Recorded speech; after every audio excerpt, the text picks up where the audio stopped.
Journée internationale du droit des enfants ce 20 novembre au Togo. Pour marquer l'événement, l'association Action pour l'enfant a organisé une journée conférence débat, journée placée sous le thème droit à l'expression et à la participation des enfants et des jeunes. Peggy Alaglo, Inessa Sibi. Cette conférence débat placée sous le thème droit à l'expression et à la participation des enfants et des jeunes a été une occasion de mettre l'accent sur la participation des enfants dans la reconnaissance de leurs droits.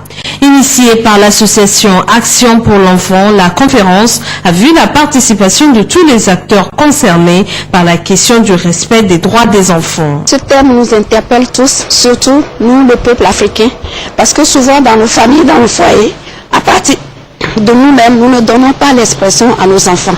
Et c'est ce qui fait que nous sommes quelque part en retard sur les autres peuples. Donc, nous voulons d'abord inculquer encore ce thème à tous les membres de nos familles pour que nous sachions qu'un enfant n'a pas que de devoirs, il a le droit à l'expression, il a le droit à tout ce qu'il voudra demander. Il faut que nous soyons à l'écoute. Nous ne sommes pas suffisamment à l'écoute de nos enfants.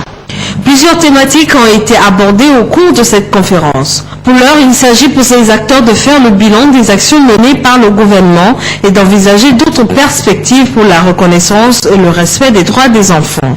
En termes de bilan, je dirais beaucoup d'actions ont été menées dans ce sens. Vous savez, eu égard aux différentes problématiques que vivent les enfants, notamment la traite des enfants, les violences et abus, exploitation de toutes sortes, les enfants en conflit avec la loi, les enfants de la rue, les pratiques traditionnelles néfastes. Il y a beaucoup de choses du point de vue législatif, institutionnel, qui ont été menées par le gouvernement. Action pour l'enfant est une jeune association de défense des droits des enfants qui a pour but de contribuer au bien-être des enfants au Togo, en Afrique et dans le monde. Je vous l'annonçais dans les titres de cette édition, nous sommes sur ce plateau avec M. Edmond Komla Amoussou, directeur général de l'Agence nationale pour l'emploi ANPE. Monsieur, bonsoir. Bonsoir. Merci d'être avec nous sur ce plateau. Alors, pourquoi ces journées de métiers dans le secteur des mines et des BTP? Oui, merci. Nous avons de gros défis devant nous. Autant d'un côté, nous avons des secteurs qui bougent favorablement, qui vont porter la croissance, mais aussi porter la prospérité pour les personnes qui doivent travailler dans ce secteur. Et d'un autre côté, on a des craintes qu'on ne soit pas au rendez-vous pour pouvoir offrir les compétences nécessaires. Donc il s'agit de pouvoir offrir cette opportunité aussi bien pour les élèves, les parents d'élèves aussi, tout le public et les centres de formation pour pouvoir parler, indiquer le contenu des métiers des mines et industries extractives, des bâtiments et travaux publics. Connaître ça, les compétences qui sont associées et finalement quel est le cheminement que les uns et les autres doivent faire pour pouvoir être au rendez-vous. Pour les entreprises, c'est l'occasion de parler de ces métiers aussi, de parler des opportunités d'emploi qui vont être offertes d'ici 5 ans. Et donc, c'est une manifestation qui permet aux uns et aux autres de se parler pour réduire ce déficit d'information qu'on a sur le marché.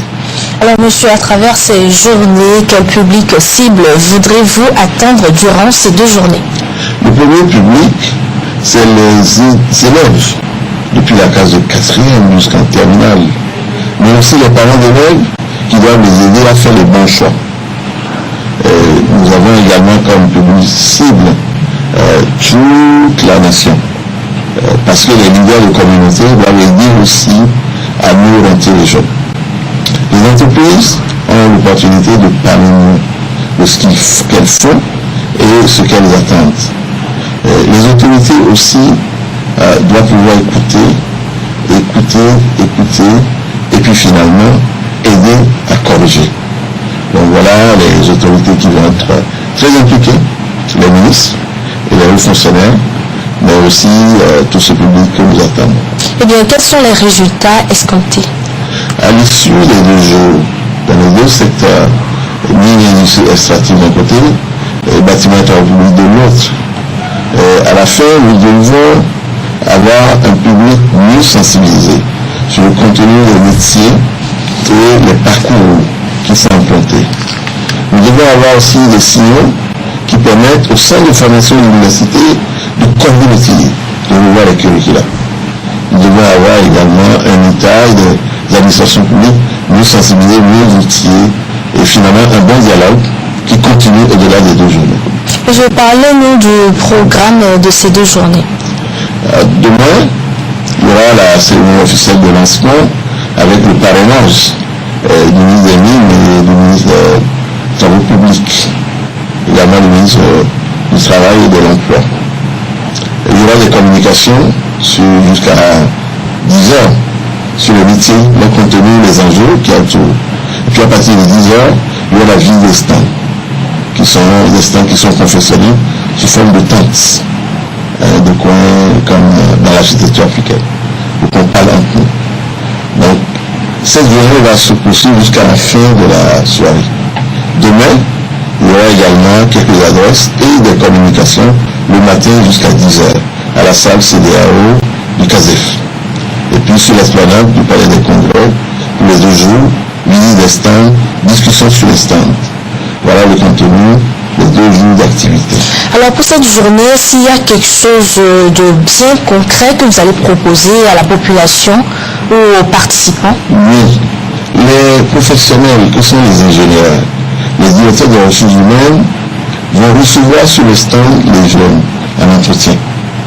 Ils vont parler en face à face avec eux, donner de la documentation.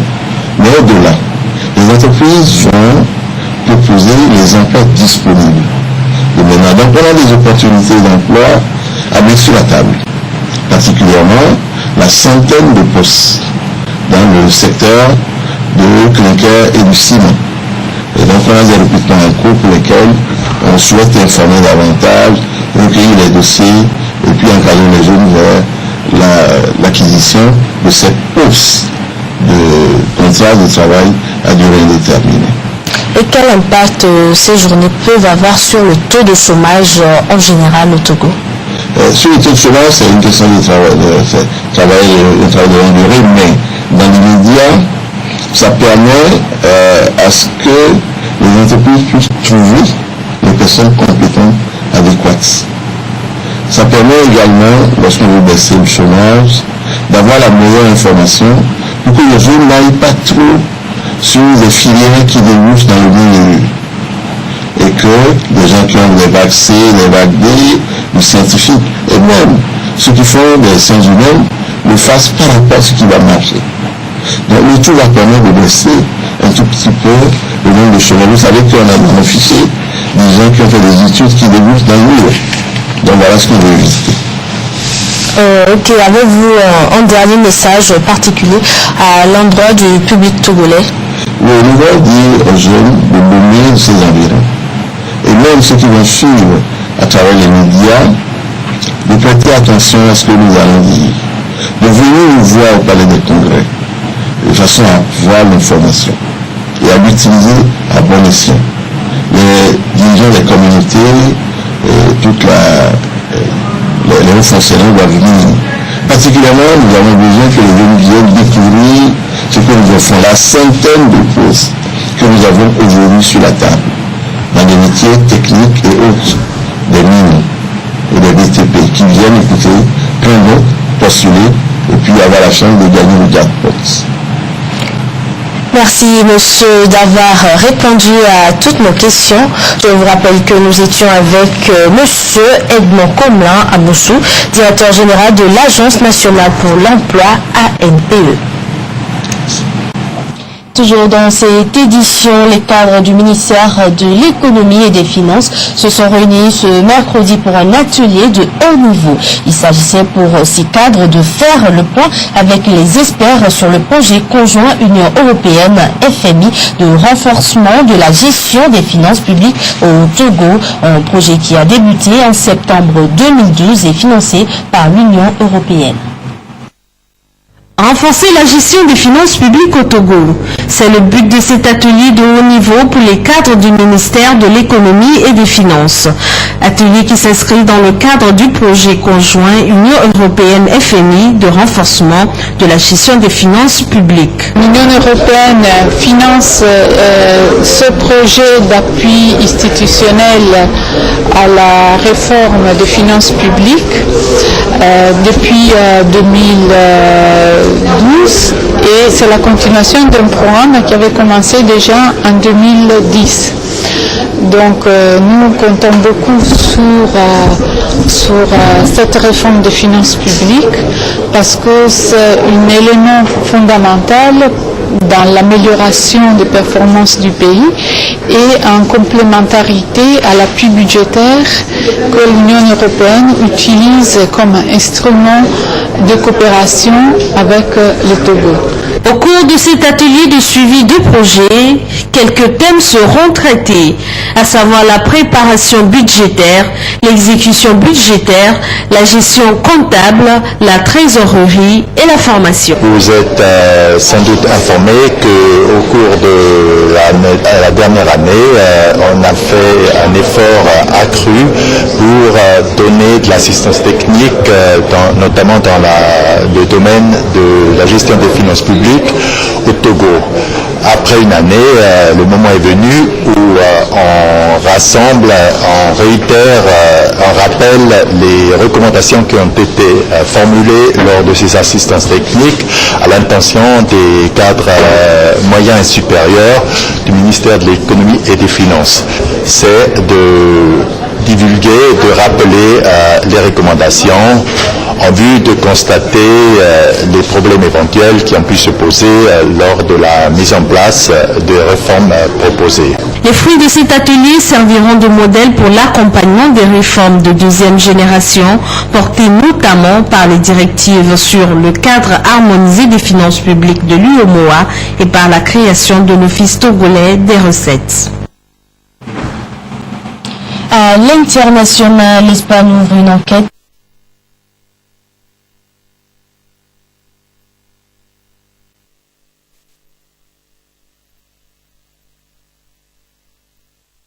soutenir la mobilisation des financements et assurer l'harmonisation des interventions des partenaires au développement. Au regard de la qualité des membres de CMPS5, je n'ai aucun doute sur l'atteinte effective des résultats attendus. Pour le coordinateur humanitaire, il faut des résultats et que l'initiative 3N est un cadre qui peut donner des réponses aux préoccupations du pays.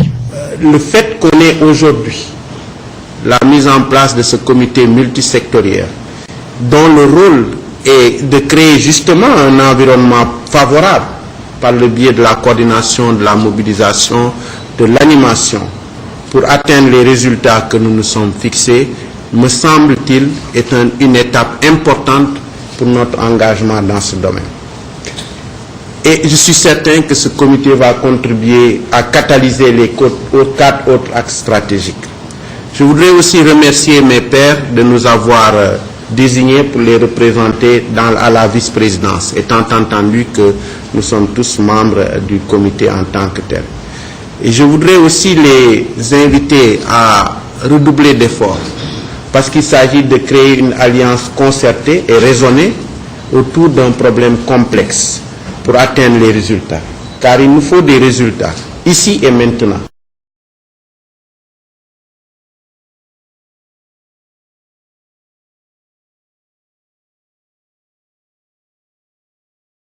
De l'initiative 3N, les Nigériens nourrissent les Nigériens. Une signature de l'accord cadre de partenariat entre African Guarantee Fund et le Fonds de solidarité africain s'est déroulée hier après-midi au Grand Hôtel de Niamey. L'accord témoigne de la volonté des deux institutions à travailler en synergie pour le développement des États membres et d'apporter des solutions aux besoins de financement des entreprises privées. Compte rendu Guy Matutia et Issoufou Samel. Cette poignée de main historique entre les deux directeurs généraux est le fruit du partenariat qui scelle les relations entre African Guarantee Fund AGF et le Fonds de solidarité africain FSA. Cet accord est la volonté des deux institutions de travailler en synergie pour le développement des États membres et d'apporter des solutions aux besoins du financement des entreprises privées, notamment les PME et PMI. Cet accord permettra d'offrir, sans nul doute, aux banques et établissements financiers qui sont nos principaux partenaires, des possibilités plus larges et plus confortantes en matière de couverture de leurs risques. Je me félicite de cette convergence de vues à laquelle nous sommes parvenus si rapidement pour aboutir à cet accord qui consacre notre vision commune de mettre nos énergies au service des économies africaines à travers la facilitation des financements nécessaires à leur développement. Au 31 décembre 2012, le potentiel d'intervention du FSA en termes de nouveaux engagements est estimé à 168 milliards de francs CFA. Ce chiffre traduit les importantes possibilités dont dispose le fonds en termes d'intervention sur de nouveaux projets. Les instruments d'intervention sont la garantie financière, qui est le cœur de notre métier, la bonification de taux d'intérêt pour le secteur public exclusivement et l'allongement de la durée des prêts. African Guarantee Fund AGF a été créé en 2011 par la BAD pour faciliter le financement du secteur privé. L'African Guarantee Fund a fait le pari de contribuer à placer les économies africaines sur une trajectoire de croissance soutenue pendant de longues années. Ce pari ne peut être tenu sans l'engagement d'un secteur privé dynamique, secteur privé essentiellement constitué de PME et de PMI en Afrique. Le partenariat avec le Fonds africain de solidarité participe donc de la stratégie du Fonds qui vise à permettre aux PME et PMI de jouer leur rôle de moteur de la croissance économique. Le partenariat scellé entre AGF et le FSA permettra aux deux institutions de garantie de toucher le plus grand nombre de porteurs de projets d'investissement fiables de nature à contribuer à la croissance durable des économies de nos États. Et puis, juste après la signature de partenariat, les deux directeurs généraux du Fonds de solidarité africain et de African Guarantee Fund ont animé une conférence de presse relative à l'accord entre les deux institutions de garantie. Retrouvons Guy Mathieu Théa et Issoufou Samaïla. L'on notera au cours de la conférence de presse que le Fonds de solidarité africain a amorcé depuis 2008 de profondes mutations sur le plan institutionnel, organisationnel et opérationnel. Ces mutations ont notamment permis à l'institution de consolider sa situation financière et d'améliorer son efficacité opérationnelle. Le directeur général ambitionne de faire du fonds une institution de référence et un véritable instrument de développement économique à travers son appui aux PME, PMI et au système de financement décentralisé. En parlant du Niger, notre ambition, c'est de faire en sorte que des projets qui sont promus par les entreprises du secteur privé au Niger puissent trouver des financements adéquats. Et pour pouvoir mobiliser ces financements, il faut des instruments comme les nôtres, instruments de garantie, ça s'entend bien sûr. Et lorsque nous sommes en partenariat, nous sommes ensemble, nous sommes plus forts, nous apportons plus de crédibilité pour rassurer la communauté bancaire et financière dans le cadre des interventions sur ces différents projets. L'objectif final, c'est de contribuer au développement, à la relance de l'économie du Niger dans le cadre du plan de développement économique et social qui vient d'être adopté par les autorités de ce pays. L'accord de partenariat entre le FSA et African Guarantee Fund vise à soutenir les PME et PMI porteurs de projets d'investissement en Afrique. En 12 mois, nous avons pu octroyer environ près de 100 millions de dollars de garantie, 50 milliards de francs CFA en gros, qui ont permis de financer 250 millions de dollars, l'essentiel étant en Afrique de l'Ouest à cause du Nigeria, 45%. Ensuite, en Afrique de l'Est, ils ont près de 35%. Ils ont un secteur de PME très dynamique là-bas, et des banques qui suivent. Et le sort en Afrique australe. Nous entrons dans le marché de l'Afrique centrale et nous espérons qu'avec le FSA, nous allons avoir une présence plus forte en Afrique centrale et en Afrique de l'Ouest. Le Fonds de solidarité africain a été créé en décembre 1976 avec pour mission de faciliter le développement économique de ses États membres africains en jouant le rôle de catalyseur des systèmes financiers en vue de permettre aux États et aux entreprises publiques et privées d'une part l'accès aux crédits destinés à financer des projets d'investissement productif et d'autre part en leur permettant la mobilisation de l'épargne locale et notamment par des interventions à garantie sur les marchés financiers. Suite de cette édition, la compagnie aérienne Ethiopian Airlines a repris la desserte de Niamey ce mercredi. Le vol inaugural a eu lieu aux environs de 13h30 en présence de plusieurs membres du gouvernement et du directeur régional Afrique de l'Ouest et du centre de la dite compagnie et du premier conseiller de l'ambassade du Niger en Éthiopie. Les détails avec Gérard Ablaziz et Issoufou Samela. Après une dizaine d'années d'absence, Ethiopian Airlines est de retour au Niger. Le vol inaugural de cette reprise de la desserte de Niamey par la dite compagnie est intervenu ce mercredi aux environs de 13h30 et c'est un Boeing 757 qu'il a effectué. L'événement a été célébré avec faste.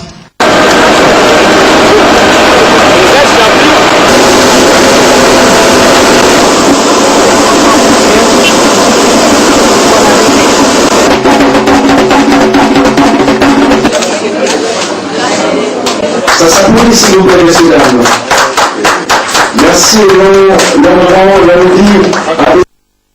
Venu spécialement pour la circonstance, le directeur régional Afrique du Centre et de l'Ouest d'Ethiopian Airlines, Ahadou Shimeshu, a indiqué les nombreuses opportunités de voyage et d'affaires qu'offre la compagnie aérienne éthiopienne avec 77 destinations à travers le monde. En Afrique, le Niger est désormais la 47e destination d'Ethiopian Airlines avec 4 vols hebdomadaires. C'est le fruit d'une bonne offensive diplomatique des autorités nigériennes auxquelles les populations peuvent savourer dorénavant. L'inauguration de ce premier vol d'Éthiopie qui vient concrétiser la signature de l'accord aérien intervenu